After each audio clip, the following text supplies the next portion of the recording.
প্রতিটি বাক্যের প্রতিটি শব্দের প্রতিটি অক্ষরের নূরকে আল্লাহ তাআলা আমাদের সিনায় বিকশিত করে দেন। আউযু বিল্লাহি মিনাশ শাইতানির রাজীম। বিসমিল্লাহির রাহমানির রাহিম। ইন্নামাল মুমিনুনা আল্লাযীনা ইযা যুকিরাল্লাহু ওয়াজিলাত قلوبهم وإذا تليت عليهم آياته زادتهم إيمانا وعلى ربهم يتوكلون الذين يقيمون الصلاة ومما رزقناهم ينفقون أولئك هم المؤمنون حقا لهم درجات عند ربهم ومغفرة ورزق كريم।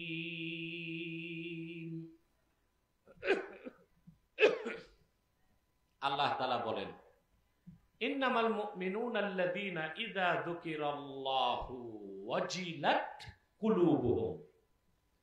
প্রকৃত মুমিন তো তারাই যাদের সামনে আল্লাহর জিকির হলে তাদের অন্তরগুলো আল্লাহর ভয়তে ভীত সন্ত্রস্ত হয়ে যায়, নরম হয়ে যায়, আল্লাহর হুকুম মানার জন্য প্রস্তুত হয়ে যায়। ওয়াইদা তুলিয়াত আলাইহিম আয়াতুহু, আর তাদের সামনে যখন কোরআনের আয়াত তেলাওয়াত হয়, কোরআনের তেলাওয়াত তাদের ঈমানকে বহুগুণ বাড়ায় দেয়। সুবহানাল্লাহ বলবেন না? ওয়া আলা রাব্বিহিম ইয়াতাওয়াক্কালুন। তৃতীয় বৈশিষ্ট্য, তারা তাদের রব আল্লাহর উপর তাওয়াক্কুল করে। আল্লাযীনা ইউকিমুনাস সালাতা ওয়া মিম্মা রাযাকনাহুম ইউনফিকুন। যারা ৫ ওয়াক্ত নামাজ আদায় করে আর আমি আল্লাহ যা দান করছি তার থেকে খরচ করে।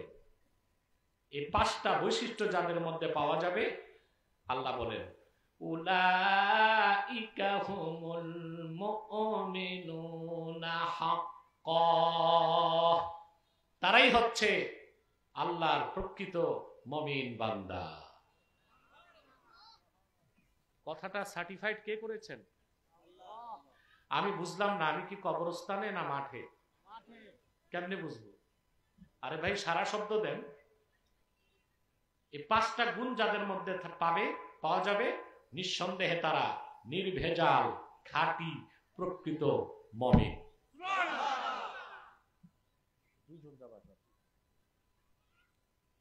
কয়টা বৈশিষ্ট্য? আল্লাহ পাক বলেন লাহুম দারাজাতুন ইনদা রাব্বিহিম ওয়া মাগফিরাতুন ওয়া রিজকুন কারীম। তাদের জন্য রয়েছে তাদের রব আল্লাহর কাছে বেহেশতে উঁচু মাকাম, রয়েছে রবের পক্ষ থেকে ক্ষমা, আর রয়েছে কবরে আর আখিরাতে সম্মানজনক রিজিক। সুবহানাল্লাহ। যে ভাইরা দাঁড়িয়ে আছেন বসে যান, ফাঁকে ফাঁকে বসেন। আসেন ডান পাশে, আসেন ডানে। ওখানে না, ওখানে চাপাচাপি করে বসবেন কেন? ডান পাশে যান। ফাঁকা জায়গাগুলো পূরণ করে যদি বসতে পারেন, আল্লাহর রহমতের বৃষ্টি বর্ষিত হবে আপনাদের উপর। আমি কিন্তু ব্যাখ্যায় যাচ্ছি, মনোযোগ লাগবে। আছে তো মনোযোগ? আল্লাহ পাক বলেন ইন্নামাল মুমিনুনা আল্লাযীনা ইযা যুকিরাল্লাহ, প্রকৃত মুমিন তারাই, তাদের সামনে যখন আল্লাহর জিকির হয়, এখন এই জিকির অর্থ কি তা বুঝতে হবে। আমরা জিকির বলতে বুঝি শুধু সকাল সন্ধ্যার জিকির, কথা বলেন না, সকাল সন্ধ্যার জিকিরটাও জিকির কিন্তু নফল। আজান দেওয়াও জিকির সুন্নতে মুআক্কাদা, নামাজ পড়াও জিকির ফরজে আইন, সুবহানাল্লাহ বলবেন। কোরআনটাও জিকির, এই জিকির হচ্ছে ঈমান। তো জিকিরের ভাগ আছে না, স্তর আছে না, সুবহানাল্লাহ। সকাল সন্ধ্যার জিকির করতে হবে, কিন্তু এটা মুস্তাহাব। এটা কি? الذين يذكرون الله قياما وقعودا وعلى جنوبهم ويتفكرون في خلق السماوات والأرض। আল্লাহ রাব্বুল আলামিন বলেন, যারা প্রকৃত জ্ঞানী এবং ঈমানদার, তারা দাঁড়ানো অবস্থায়, বসা অবস্থায়, শোয়া অবস্থায় মহান আল্লাহর জিকির করে। সুবহানাল্লাহ। আবার আল্লাহ কোরআন কারীমে তার হাবিবকে বলেছেন, ওয়াজকুর ইসমা রাব্বিক, মুহাম্মদ সাল্লাল্লাহু আলাইহি সাল্লাম আপনার রবের জিকির করুন, রবের নামের জিকির করুন।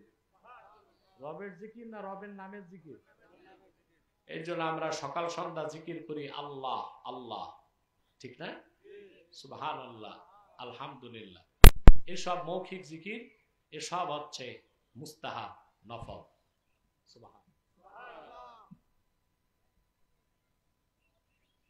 আবার কোরআন তেলাওয়াত করাও জিকির, কোরআন শোনাও জিকির, তোয়াফ করাও জিকির, সাফা মারওয়ায় সাই করা সেটাও জিকির।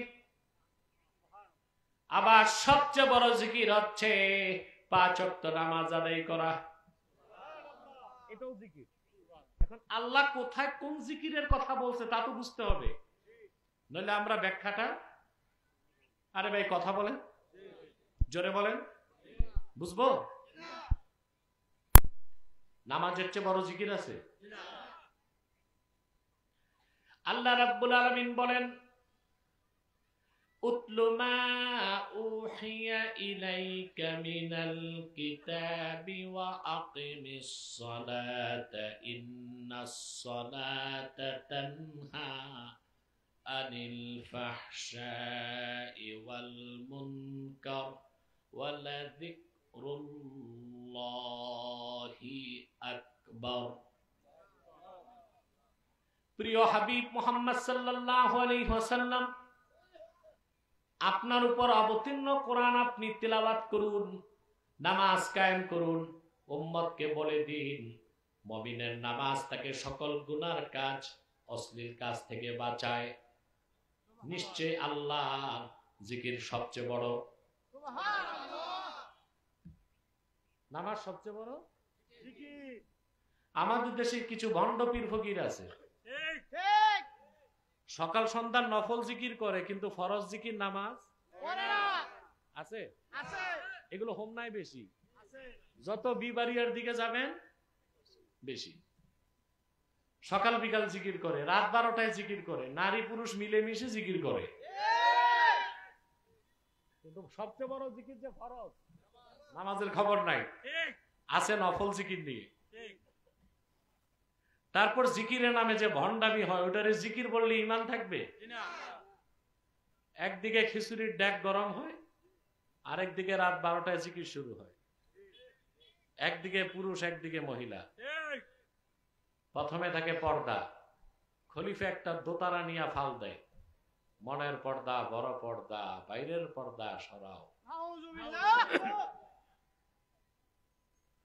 তারপর সবচেয়ে বড় ফরজ যে পর্দা, পর্দা গেল, নারী পুরুষ একসাথে নাচানাচি করে। তারপর খলিফা দোতারা নিয়ে দ্বিতীয় ফাল দেয়, মনের বাত্তি, বড় বাত্তি, বাইরের বাত্তি মারো লাত্তি। শুরু হয় বদমাশি। এটা মারেফত নয়, এটা মাইরের পথ, জিকির নয়। জিকিরের নামে, তরিকতের নামে ভণ্ডামি আর বেদাত ছাড়া কিছু না। সমাজটাকে ধ্বংস করতেছে এই বেদাতিরা। পরিচয় দেয় সুন্নি। ও তো রাসূলুল্লাহর উম্মতি হয় নাই, কেমনে সুন্নি হবে? আগে তো উম্মত, তারপরে না ওহাবি নয় সুন্নি। উম্মতি তো হয় নাই। তাহলে নফল জিকির সকাল সন্ধ্যার জিকির, আর নামাজটাও জিকির, এটা কি? আবার এই কোরআন কি? জিকির। এটা হচ্ছে ঈমান। এটা কি? আল্লাহ রাব্বুল আলামিন বলেন, ওয়ামান আ'রাদা আন যিকরি ওয়ামান আ'রাদা আন যিকরি ফাইন্না লাহু মাঈশাতান দানকা ওয়া নাহশুরুহু ইয়াওমাল কিয়ামাতি আ'মা। আল্লাহ পাক বলেন, যে হতভাগা আমার এই জিকির কোরআন থেকে মুখ ফিরায় নিল, সে কি মুসলমান না কাফের? তার জন্য রয়েছে একটি সংকুচিত রিজিক, আর কাল কিয়ামতের দিন তারে আমি অন্ধ করে হাসরে উঠাবো। তাহলে সকাল সন্ধ্যার জিকিরটাও জিকির। আজান দেওয়া, কোরআন তেলাওয়াত, ওয়াজ করা, ওয়াজ শোনা, তোয়াফ করা, সাই করা, নামাজ পড়া, সবটাই তো জিকির। আল্লাহর কোরআন একটা জিকির নফল, একটা সুন্নাত, একটা ওয়াজিব, একটা ফরজ, আর একটা ঈমান। আল্লাহ এক এক জায়গায় জিকির বলতে এক একটা জিনিসকে বুঝিয়েছেন। এখন আমরা যে ব্যাখ্যা করছি, ইন্নামাল মুমিনুনা আল্লাযীনা ইযা যুকিরাল্লাহ, প্রকৃত মুমিন তারাই, তাদের সামনে যখন আল্লাহর জিকির হয়। এখানে কোন জিকির উদ্দেশ্য? প্রশ্ন আসে না? এবার আমরা ব্যাখ্যাটা সহজে বুঝবো ইনশাআল্লাহ। আরে বাবা, তোমরা দাঁড়ায় আছো কারা? আমি জানি না তোমরা কে কে খান বাহাদুর আহসানুল্লাহ নাতিপুতি। আল্লাহর ওয়াস্তে ডান পাশের একটু ফাঁকা জায়গা আছে, এটা পূরণ করো। বাকি বিছানা থাকলে স্বেচ্ছাসেবকদেরকে বলবো আর একটু বিছায়া দাও। আপনারা বসেন, বসেন।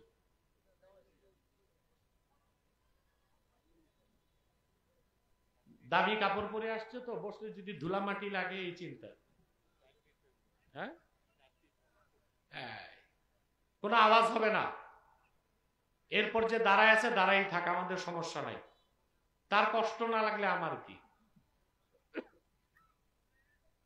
কথা বুঝতেছেন ভাই? এখানে কোন জিকির? যে জিকির হলে আল্লাহর ভয়তে মুমিনদের হৃদয় গলে যায়। ইবনু কাসির ব্যাখ্যা করেছেন, ইযা যুকিরাল্লাহ আই ইযা যুকিরা ইনদাহুম আহকামুল্লাহ। এখানে জিকির মানে আল্লাহর বিধান, কানুনে ইলাহি, আহকামে শারঈয়া, শরীয়তের বিধিবিধান, আল্লাহর হুকুম, আল্লাহর আইন ও কানুন, কোরআন সুন্নাহর বিধান যখন খাঁটি মুমিনদের সামনে উচ্চারিত হয়, সেটাকে আল্লাহ জিকির বলেছেন। তখন মুমিনদের অন্তরগুলো আল্লাহর ভয়তে ভীত সন্ত্রস্ত হয়ে যায়, নরম হয়ে যায়, আল্লাহর বিধান মানার জন্য প্রস্তুত হয়ে যায়। আমরা কি সবাই আল্লাহর বিধান মানতে প্রস্তুত আছি? জি না, আমরা তো প্রস্তুত না। আরব বিশ্বকে বাদ দিলে পৃথিবীর কোথাও এত মাহফিল হয় না বাংলাদেশে শীতকালে যত মাহফিল হয়। কোথায় মানুষের কাঙ্ক্ষিত পরিবর্তন কি হচ্ছে? নামাজি সংখ্যা বাড়তেছে, আবার ডিজে পার্টিতে যায় ওই রকম লোকের সংখ্যাও। হালালখোর বাড়তেছে, আনুপাতিক হারে সুদখোর ঘুষখোরও। তো বোঝা যাচ্ছে আমরা ওয়াজ মাহফিলে যা শুনি তা মানি না। যা শুনি তা মানি না। যদি যা শুনতাম তাই মানতাম, তা আমরা অনেকটা ফেরেশতার কাছাকাছি পৌঁছে যেতাম। ঠিকটা তো ঠিক মতো কইলা না। এখন আমরা কোরআন হাদিস শুনি, বিশ্বাস করি, মানি না কেন? তার কারণটা দেখব। আমাদের অন্তর মানতে চায় না। এবার আসেন অন্তরের ব্যাখ্যা। আল্লাহ বলেছেন ওয়াজিলাত কুলুবুহুম, খাঁটি মুমিনদের অন্তরসমূহ বিগলিত হয়ে যায়। কলবুন শব্দের বহুবচন কুলুব, বুঝলেন?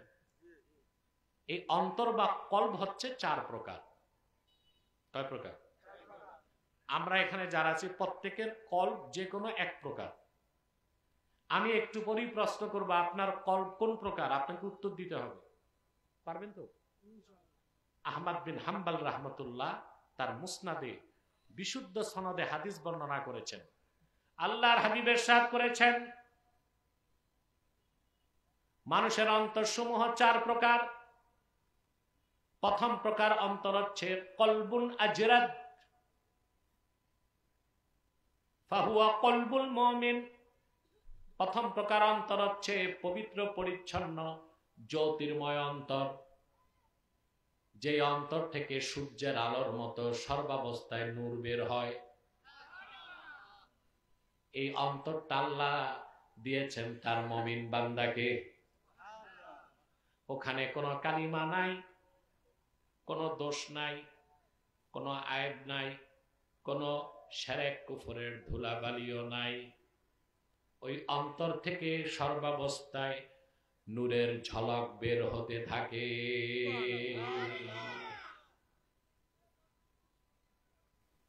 আপনারা দেখেন না আল্লাহওয়ালাদের চেহারা নূরানি হয়,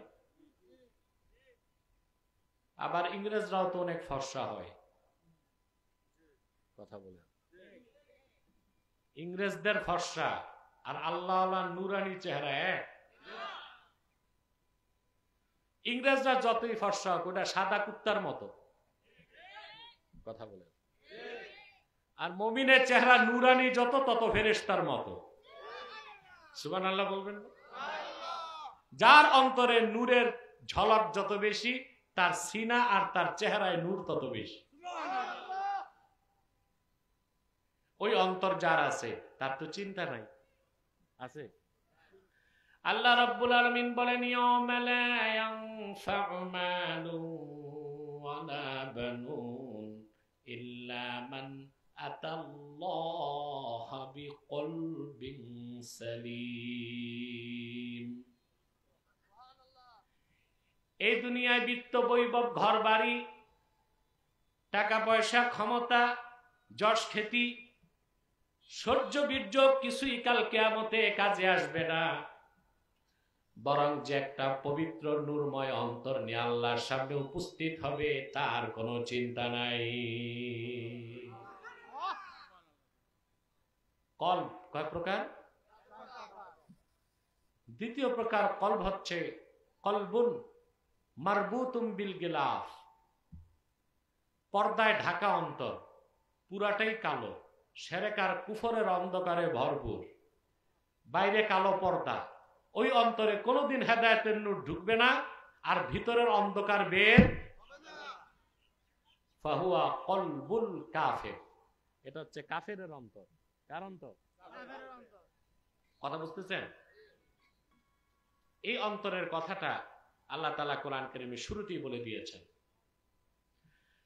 খাতামাল্লাহু আলা কুলুবিহিম ওয়া আলা সামইহিম ওয়া আলা আবসারিহিম গিশাওয়া ওয়া লাহুম আযাবুন আযীম। কাফেরদের অন্তরসমূহ এবং কর্ণসমূহে আল্লাহ রাব্বুল আলামিন মোহর অঙ্কন করে দিয়েছেন। সেই অন্তর থেকে কোনোদিন অন্ধকার বের হবে না, আর ইমানের নূর বাহির থেকে ভিতরে ঢুকবে না। তাদের দৃষ্টির সামনে আল্লাহ টেনে দিয়েছেন পর্দা। আল্লাহ বলেন তাদের জন্য রয়েছে কঠিন শাস্তি। সাইয়্যিদিনা আব্দুল্লাহ ইবনে আব্বাস রাদিয়াল্লাহু তাআলা আনহুমা, ওনার থেকে এই আয়াতের তাফসীর বর্ণিত হয়েছে। তানবীরুল মিকবাস মিন তাফসীর ইবনে আব্বাস, তিনি বলেছেন আল্লাহর হাবিবের নূরের জামানায় আবু জেহেল সহ 25 জন কাফেরের ব্যাপারে আল্লাহ এই আয়াতটা নাজিল করেছেন। তাদের অন্তরগুলোতে কানসমূহে আল্লাহ সিল মেরে দিয়েছিলেন। আল্লাহর কথা কতটাই না মহাসত্য, ওই 25 জন কাফেরের একজন মৃত্যু পর্যন্ত ঈমান আনতে পারে নাই। সব কাফের অবস্থায় মরছে, কারণ আল্লাহর কথা তো চিরকাল সত্য থাকবে। ওরা যদি ঈমান যে কোনো 25 জনের একজনও এনে ফেলতো, তাহলে আল্লাহর কথায় সন্দেহ আসতো না। ওই 25 জনের একজনও ঈমান আনতে পারে নাই। ওই 25 জনের একজন ছিল আবু জেহেল। সেজন্য সে স্বচক্ষে দেখছে রাসূলুল্লাহ চাঁদকে 2 টুকরা করছেন, তারপর ঈমান আনলো। অন্তরে কি ছিল? ওই 25 কাফেরের ব্যাপারে আয়াতটা নাজিল হয়েছে খাসভাবে, বাকি কাফেরদের ব্যাপারে আম হুকুম। কি হুকুম? কথা বুঝতেছেন? কয় প্রকার কলবের কথা শুনলেন? 3 নাম্বার।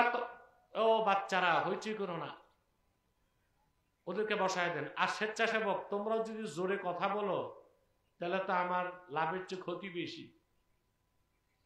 স্বেচ্ছাসেবক, তোমরা কথা বললো না, এশারায় কাজ করো। কথা শুনতেছেন? বুঝতেছেন? মনোযোগ আছে? 3 নাম্বার কলব হচ্ছে কলবুল মানকুস। আরাফা সুম্মা নাকাসা ফাহুয়া কলবুল মুনাফিক। 3 নাম্বার কলব হচ্ছে মুনাফিকের কলব। এই কলব হচ্ছে যে ঈমানকে চিনছে কিন্তু গ্রহণ করে নাই। ঈমানকে চিনছে কিন্তু গ্রহণ। 4 নাম্বার হচ্ছে কলবুল মুসাফফাহ ফাফিহি ঈমানু ওয়া নিফাক। চতুর্থ প্রকার কলব হচ্ছে অসুস্থ অন্তর, যেই কলবে ঈমানও আছে আবার একটু মুনাফিকিও আছে। এই রকম অন্তর যাদের, তারা ওয়াজের মাহফিলও দৌড়ায়, আবার যাত্রা পার্টি, ডিজে পার্টি, বাউলদের গানেও দৌড়ায়। তাদের কাছে নামাজও ভালো লাগে, আবার জুয়া খেলতেও ভালো লাগে। এই ধরনের লোক সমাজে আছে। নামের আগে হাজি, নামের পরে গাজী, 5 ওয়াক্ত নামাজি, সমানে সুদও খায়, ঘুষও খায়, মিথ্যা মামলা দিয়া ভাতিজার সাথে 50 বছর মামলা লড়ে। বিচার আচারে গেলে 2 দিক থেকেই আছে। এটা বাতাকান্দি, হোমনা, আচ্ছা, অযোধ্যানগর, হোমনা, এগুলো নাই তো? আছে, এরকম মানুষ আছে। নামাজও ঠিক, আবার সুদও খায়। হাজি সাহেব বিচারে বসলে ঘুষ খায়। কথা বলেন? এত লম্বা দাড়ি, কিন্তু মিথ্যা মামলা দিয়ে আরেকজনকে কষ্ট দিতেছে। আছে? এই লোকটার অন্তর কলবুল মুসাফফা, ঈমানও আছে, নেফাকও। এবার যদি আল্লাহর ভয় তাকে সত্য করে বলেন, আমাদের অধিক সংখ্যক বাঙালি মুসলমানের অন্তর কোন প্রকার? এই 4 নাম্বারটা। এই তো বুঝে গেছেন, আলহামদুলিল্লাহ। এই জন্য আমরা মসজিদেও যাই, আবার কিছু তো আছে এমন মুনাফিক, ওয়াজ মাহফিল চায় না, কয় গান দাও, গান আছে না? মাহফিল বন্ধ করো, মাহফিল দিয়া কি লাভ? আরে বেটা, মৌমাছি সবসময় মধু তালাশ করে আর তেলা পোকা যায় ডাস্টবিনে। তোর চরিত্র তো তেলা পোকার মতো, এজন্য তোর নাকটা যায় গানের দিকে। আর আল্লাহওয়ালা কোরআন প্রেমিক মুসলমান সবসময় মৌমাছির মতো আল্লাহর কোরআনের মধু সঞ্চয় করতে চায়। গান বাদ্য শোনাই তো হারাম, আর ওয়াজ বাদ দিয়া গান বাদ্য যেটা করতেছে ওটা তো মুসলমান না, ওটা আবু জাহেলের উত্তরসূরি। এগুলোর সমাজ থেকে নির্বাসিত করুন। যদি আপনাদের দলে থাকে, দল থেকে বের করেন। পঞ্চায়েতে থাকলে পঞ্চায়েত থেকে বের করেন। তোর গান শুনতে মন চায়, তুই দরজা বন্ধ করে বাড়িতে শোন। ঠিক না? ওয়াজ মাহফিল বন্ধ করে গানের কথা যে বলে এটা কি মুসলমান? কথা বলে।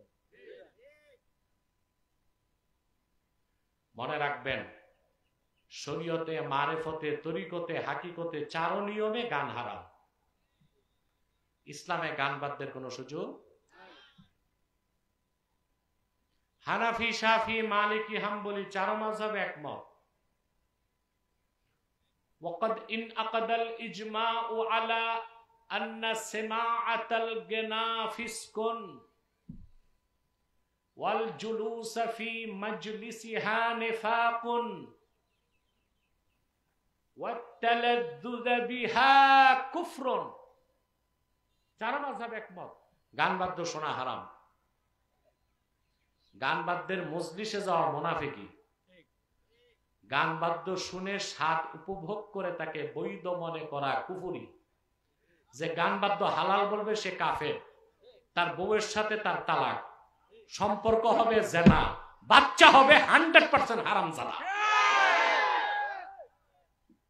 আরে ভাই, কেউ যদি মদ পান করে সে কি কাফের হবে? কিন্তু কেউ যদি মদ পান না করে হালাল মনে করে, গান বাদ্য হারাম, তুমি শোনো, এটা তোমার ব্যক্তিগত বিষয়, কিন্তু এটারে হালাল বা বৈধ মনে করলে তুমি কাফের। হারামকে হারাম জানতে হবে। কি করতে হবে? হারামকে হারামই জানতে হবে, হালাল মনে করার সুযোগ না। কথা বুঝছেন না? আমি এক জায়গায় গেলাম, তা আমারে প্রশ্ন করছে, হুজুর খাজা মঈনুদ্দিন চিশতি নাকি গান গাইতো। আমি বলছি এটা কোন কিতাবে আছে? আমি বললাম আমি তো আরেকটা জিনিস শুনছি, খাজা বাবার ফতুয়া, যে গান বাদ্য হালাল বলে তারে ধইরা মাথা চাষো, তালুর মাঝখানে সুপারি রেখা কাঠের খরম দিয়া 10টা বাড়ি দাও। এটা কোন কিতাবে আছে? খাজা বাবা গান গাইছে এটা যেই কিতাবে আছে। তোমার দলিল দেখাও। একই কিতাবে আমারও দলিল আছে, তোমারটাও নাই আমারটাও নাই, মামলা ডিসমিস, গান হারাম। বুঝেন না? তাহলে অন্তর কয় প্রকার? 4র্থ প্রকার কলব হচ্ছে কলবুন মুসাফফাহ, ফাফিহি ঈমানু ওয়া নিফাক। এইরকম অন্তরে ঈমানও থাকে, কিছুটা মুনাফিকির বিমার থাকে। কি থাকে? মুনাফিকির বিমার, অসুখ। ফামাসালুল ঈমানি ফিহি কামাসালিল বাকালাতি ইয়ামুদ্দুহাল মাউত তাইয়্যিব। এই রকম অন্তরে যে ঈমান, সেটার উদাহরণ হচ্ছে সবুজ শাকসবজির মতো। সবুজ শাকসবজি যেমন পানি পেলেই বেড়ে যায়, ওই রকম অন্তর যার নেক আমল করলেই তার ঈমান বেড়ে যায়। ওয়ামাসালুন নিফাকি ফিহি কাল কুরহাতি ইয়ামুদ্দুহাল কাইহু। আর এই রকম অন্তরে যে মুনাফিকির রোগ আছে, সেটার উদাহরণ হচ্ছে ঘায়ের মতো। পুঁজ কিংবা দূষিত রক্ত লাগলে ঘা বেড়ে যায়, অর্থাৎ এই রকম অন্তরের ধারক যে ব্যক্তি, সে গুনার কাজ করলে মুনাফিকি বেড়ে যায়। এই রকম অন্তরের লোক যখন নেক আমল বাড়ায় দিবে, এক সময় মুনাফিকি চলে যাবে। কুতিবা ফি দেওয়ানিল মুমিনিন, আল্লাহ তার নামটা মুমিনের খাতায় তুলে দিবেন। আর যদি সে নেক আমল থেকে দূরে সরে, তার অন্তরের রোগটা বাড়তে বাড়তে পুরো অন্তরটা পচে যাবে। কুতিবা ফি দেওয়ানিল মুনাফিকিন, তখন তার নামটা মুনাফিকের খাতায় উঠে যাবে। কথা বলেন। তাহলে কি বুঝলাম আমরা? অন্তর কয় প্রকার? এত ওয়াজ শুনি কাজে লাগে না কেন? জবাব দিচ্ছি। কথা বলেন। এত ওয়াজ শুনি কাজে লাগে না কেন? এই যে বলেন না এত ওয়াজ হয়, আমল করে না কেন? আরে ভাই, সমস্যা তো অন্তর কয় প্রকার? প্রথম প্রকার অন্তর যার, মুমিনের কলব, জীবিত, সুস্থ, জ্যোতির্ময়। আর 2 নাম্বার আর 3 নাম্বার প্রকার কলব হচ্ছে মৃত, অন্ধকার। এটা কোনো ট্রিটমেন্ট ওষুধ, মরে গেছে, মুর্দা। চতুর্থ প্রকার অন্তর যার, ওইটা জিন্দা তবে অসুস্থ।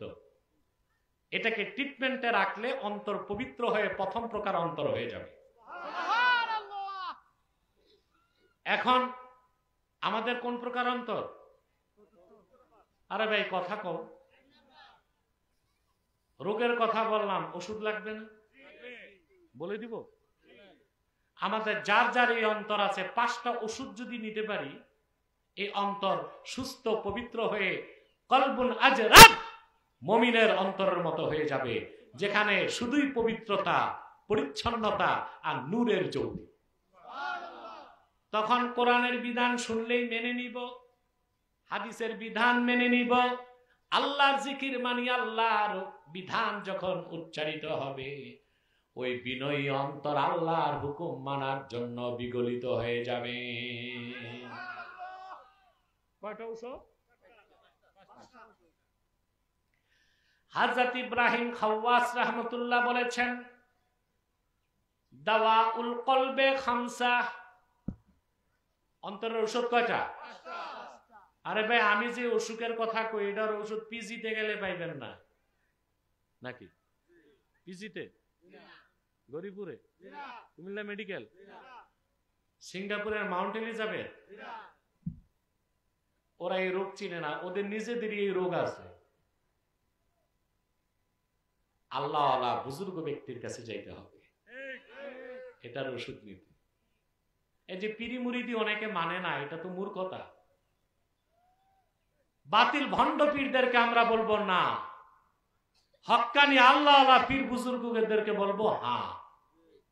কথা বলে বেসরা ভণ্ড পীরদেরকে বলবো না, আল্লাহ আল্লাহ হক্কানি বুজুর্গ পীরদেরকে বলবো হ্যাঁ। অন্তরের ওষুধ কয়টা? বলবো, লিখতে হবে, কাগজে কলমে না, মনের খাতায়। পারবেন? তিলাওয়াতুল কোরআনি বিত্তাদাব্বুর, বুঝে বুঝে চিন্তা গবেষণা করে আল্লাহর কোরআন তেলাওয়াত করা। সমস্যা তো এতদিন কোরআন পড়ছেন, বুঝেন নাই, মাদ্রাসায় যান নাই, এখন কি করবেন? যেখানে আল্লাহর কোরআনের তাফসীর হয়, ব্যাখ্যা হয়, ওখানে বসলেই হবে। তাহলে ওয়াজ মাহফিলের দরকার আছে না? গান বাদ্যের দরকার আছে? ওয়াজ মাহফিল তারাই চায় যারা মৌমাছির মতো মজদু খোঁজে, গান বাদ্য তারাই চায় যারা তেলাপোকার মতো ডাস্টবিন খোঁজে। কি রকম নেতা চান, মৌমাছির মতো না তেলাপোকার মতো? মৌমাছি কি খোঁজে? বসে কই? ফুলে। আর তেলাপোকা দৌড়ায় কই? ডাস্টবিনে। তা আমাদের সমাজে তেলাপোকার মতো কিছু আছে না? নেতা হইতে চায়, বেটা এত সহজ। হোমনার মাটি তো সুন্নিদের ঘাঁটি, কুমিল্লার মাটি ইমানদারদের ঘাঁটি, সারা বাংলাদেশ মুসলমানের ঘাঁটি। আগেই বলছি, পরাজিত শক্তি থেকে বিজয়ী শক্তিকে শিক্ষা নিতে হবে। ইসলাম মুসলমানকে চ্যালেঞ্জ করলে কারো ক্ষমতা বাংলাদেশ টিকবে না। যারা বাড়াবাড়ি করছে এখন শুধু কান্না করে, কানতে কানতে আর চোখে পানি নাই। এবার কানতে হইলে নিক্স লাগাইতে হবে। ওনাদের আবার এই অভ্যাসও আছে। কথা বলে আমি যে কি বুঝাইতে চাইছি বুঝছেন মনে হয়। কান্না না আসলে রুমালে কিনি তো ভিক্স ভিক্স। আল্লাহ করিম। কয়টা ঔষধ? অন্তরের বিমার দূর করতে কয়টা ঔষধ? প্রথম হচ্ছে চিন্তা ভাবনা করে কোরআন তেলাওয়াত। 2 নাম্বার হচ্ছে খালাউল বাতন, পানাহার কম করে অধিক সময় পেট খালি রাখা। আমরা কিন্তু কম খাই না, বেশি খাই, তবে নিজের বাড়িতে না, দাওয়াত খেতে গেলে। আজকে দাওয়াত কি আর দাওয়াত আছে ভাই? 15 বছর আমরা দেখছি ডিবির হারুনের ভাতের হোটেল, আর আমি দেখি বাংলাদেশের সব বিয়ে বাড়ি এক একটা ভাতের হোটেল, ঠিক না? গরিবের দাওয়াত আছে না? সব বড় লোকের, চেয়ারম্যান, মেম্বার, ধনী, শিল্পপতি, পয়সা দাওয়াত যারা পায় সকালে আর নাস্তা করে না, পোষাইতে হবে না। প্রত্যেক বিয়ে বাড়িতে একটা টেবিল আছে, এর মানে দিয়ে যান, খেয়ে যান। দোষ শুধু হারুনের ছিল ভাতের হোটেল দিয়া, না আপনারাও ভাতের হোটেল দেন? কথা বলেন, এটা কেনা বেচা না? কেনা বেচা না? তো যেটা যায় এটা খায় জম্মের খাওয়া। শুনছিলাম এক রাক্ষস, মানে ছোচা, বন্ধু জিজ্ঞেস করছি কি কি খাইলি? আজকে তো শরীর ভালো না, তেমন চালাইতে পারি নাই। কত কি চালাইছো?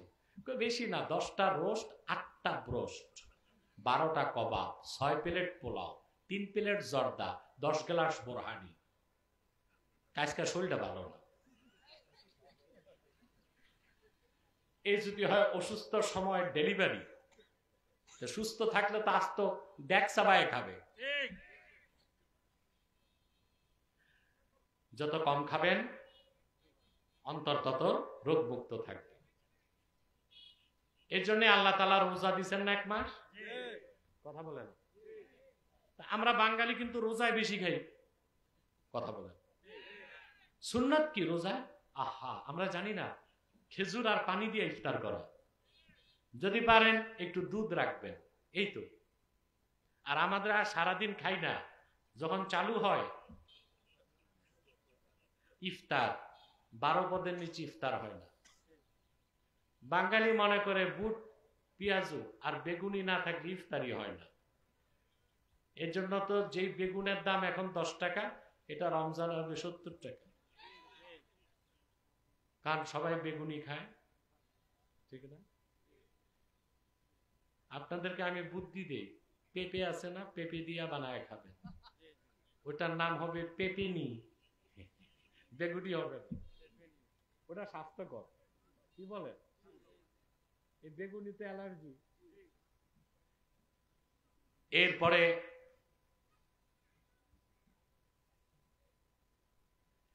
এরপরে মাগরিবের পর আবার খাওয়া শুরু হয় তারাবি পর্যন্ত। তারাবির পর সেহরি পর্যন্ত মুখটা চলতেই থাকে। আল্লাহ রোজা দিচ্ছেন এইরকম সারাদিন রাত জাবর কাটতে। কথা বলে। 2 নাম্বার হচ্ছে খালা উল বতন, পেট খালি রাখা।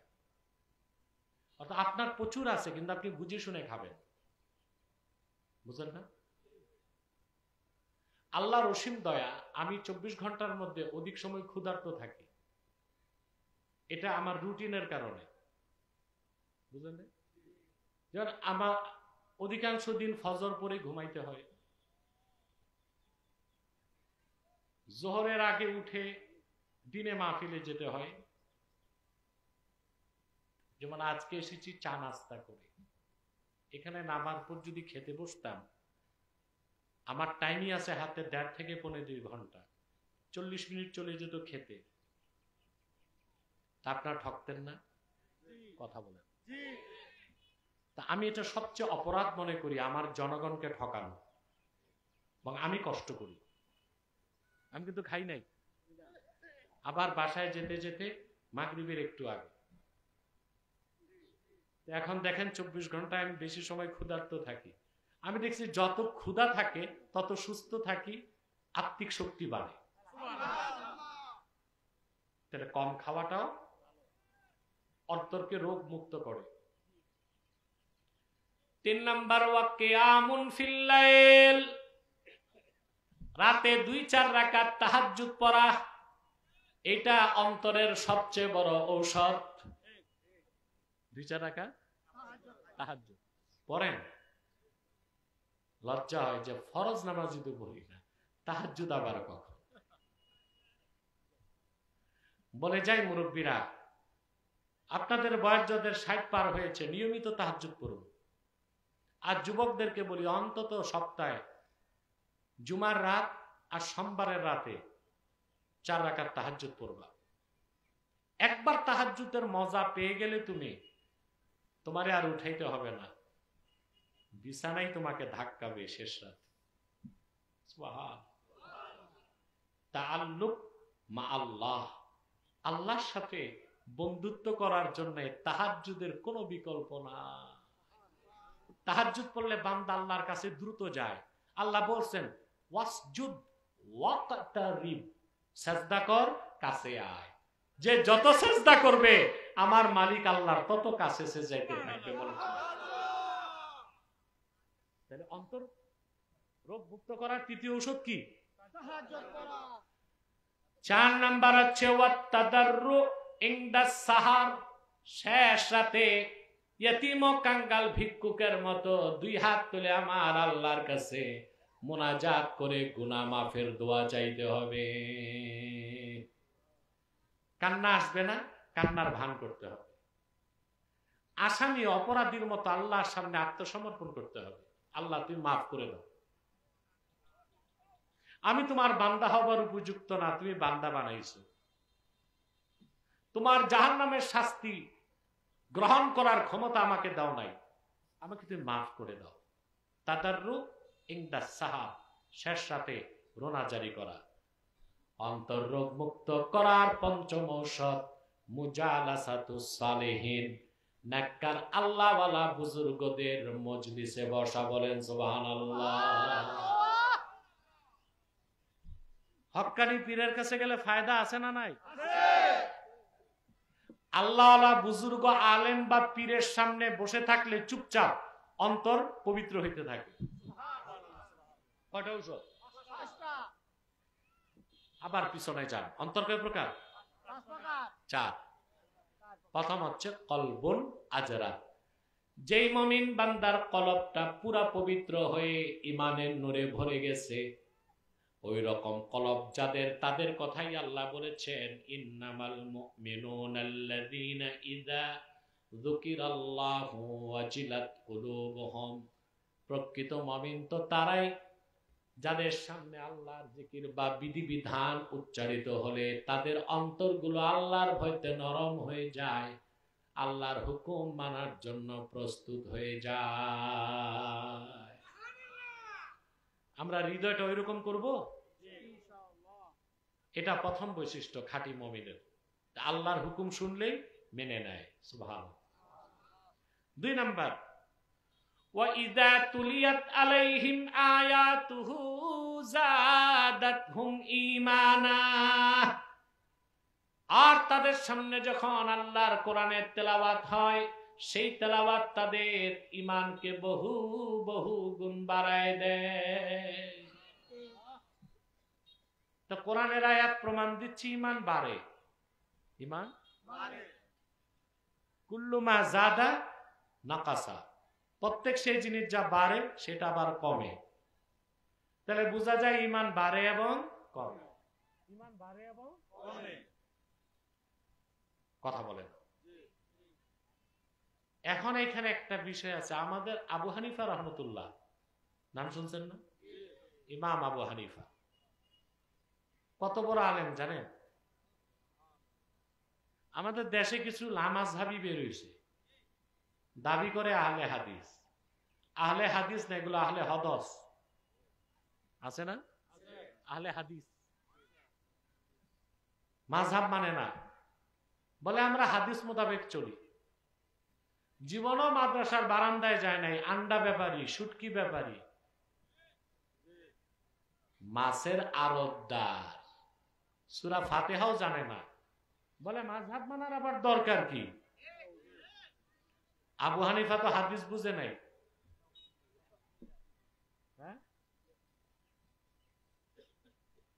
আল্লাহর পবিত্র সত্তার কসম, এই যে যাদের আহলে হাদিস বলেন সমাজে, এরা আহলে হাদিস না, এরা লামাযহাবী, বাতিল ফেরকা, আর এরাই 100% ওয়াহাবি।